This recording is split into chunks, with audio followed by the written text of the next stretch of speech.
Hey, my friends, it's Matt. This is the 10-Minute Bible Hour podcast, and we are busting our butts to try to understand what's going on in Matthew chapter 24. Jesus gives this answer to the disciples' question about when the Son of Man is going to return. And in the home stretch of this answer, it looks like he is just pulling on a jillion little threads from the Old Testament.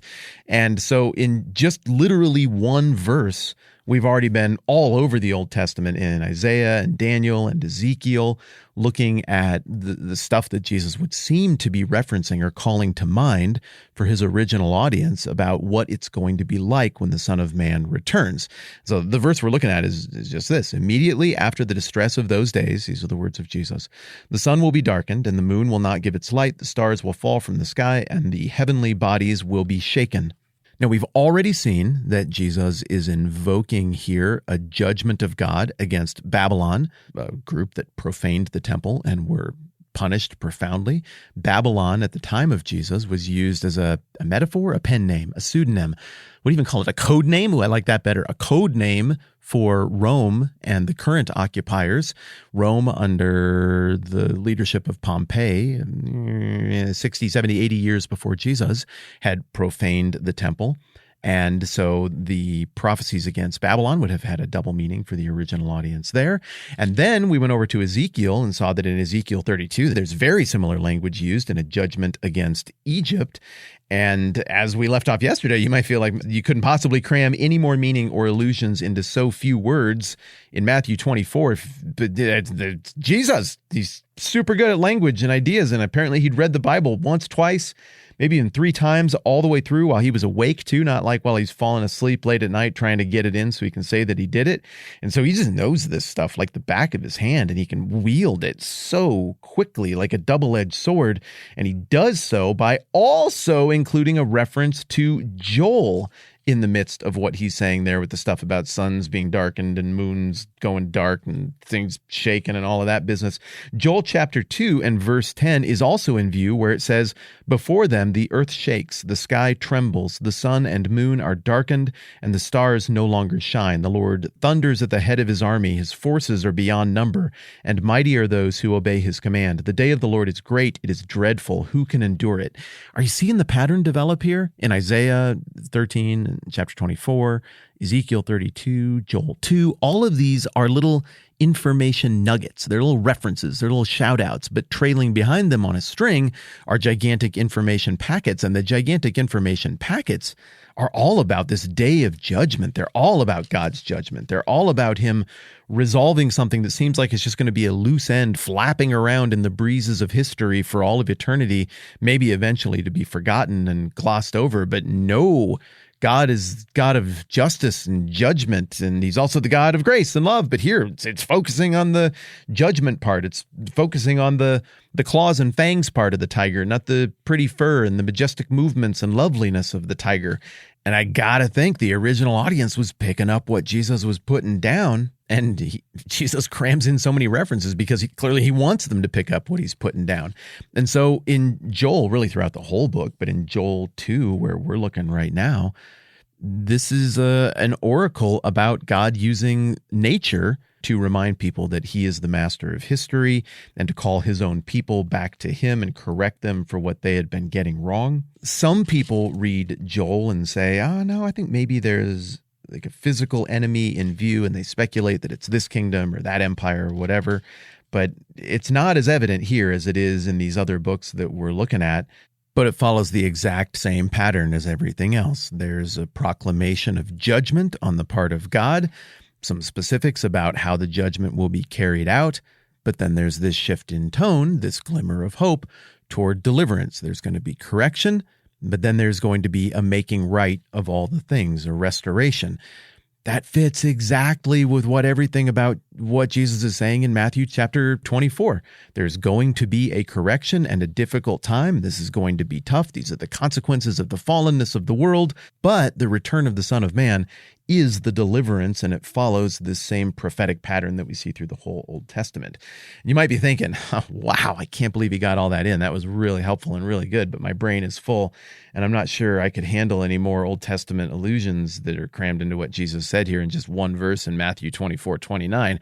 I think I'm going to go and get some ice cream and just reflect on what we've covered here, because this has already been so thorough and so good, but not so fast, because there's more that he is referencing here, including later on in Joel chapter 2, verse 31, where the prophet writes, well, let's start in verse 30, I will show wonders on the heavens and on the earth, blood and fire and billows of smoke.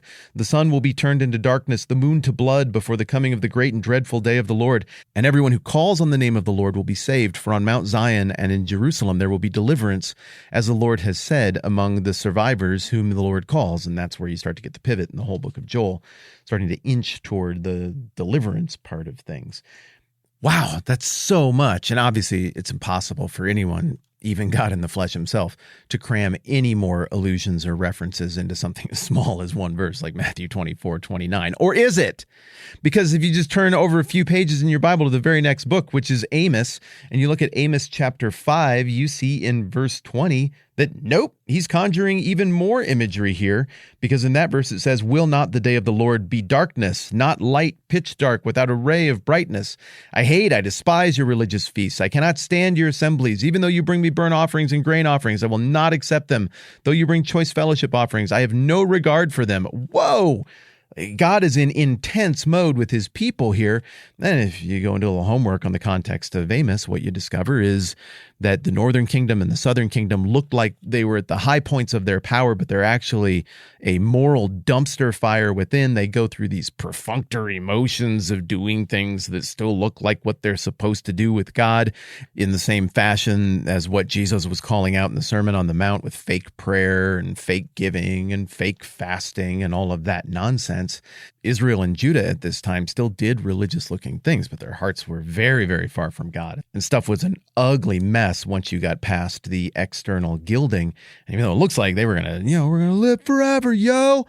Not the case. There's a cancer in there, and stuff was breaking down from the inside. And so Amos is saying, like, this is the kind of judgment that's coming. This is how God is unhappy with what you're doing and who you are as a people and as a culture right now. You need to turn from that and ask for God's forgiveness. And that's kind of the message of the thing. This one stays pretty heavily in judgment mode all the way to the very, very end, when there is language again about restoration and forgiveness, and the judgment happens, and then we're going to get on to the next thing.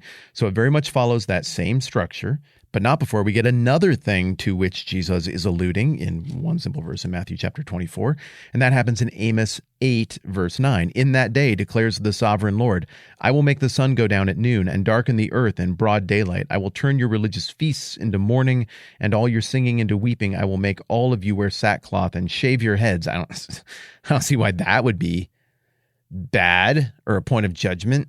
Some people look really good with shaved heads. There are a lot of women who actually say that a shaved head is super, super attractive in men. I read a thing one time that's definitely true. I don't even know why that's in there. I will make that time like mourning for an only son, and the end of it like a bitter day. But then once again, just one page over, we're back to language about deliverance after this time of judgment and suffering. And I don't think it's an accident that every single thing that Jesus is referencing discreetly in Matthew 24:29 points to that same structure. God judges and corrects. There is a time of difficulty that is a direct result of human failure and evil and selfishness and sin, but then God does some kind of correction. People's hearts are softened, and it's evident that he is king once again, and everybody's like, oh yeah, that's right, that's the true thing. And then there is a deliverance that comes after it. And at this point, you got to be thinking, right, like that's got to be all of it. He can't possibly be cramming more meaning into Matthew 24:29, right? Wrong, homie. He's cramming in even more, so much that it's going to take another episode. So we're hitting pause here, and then we're going to pick it up and continue to look at all of the other stuff that Jesus is still referencing very clearly in Matthew 24:29. And then we're going to think about, like, what does it mean? Why is he referencing all of this stuff after that? All right, I'm Matt. This is the 10-Minute Bible Hour Podcast. Let's do this again soon.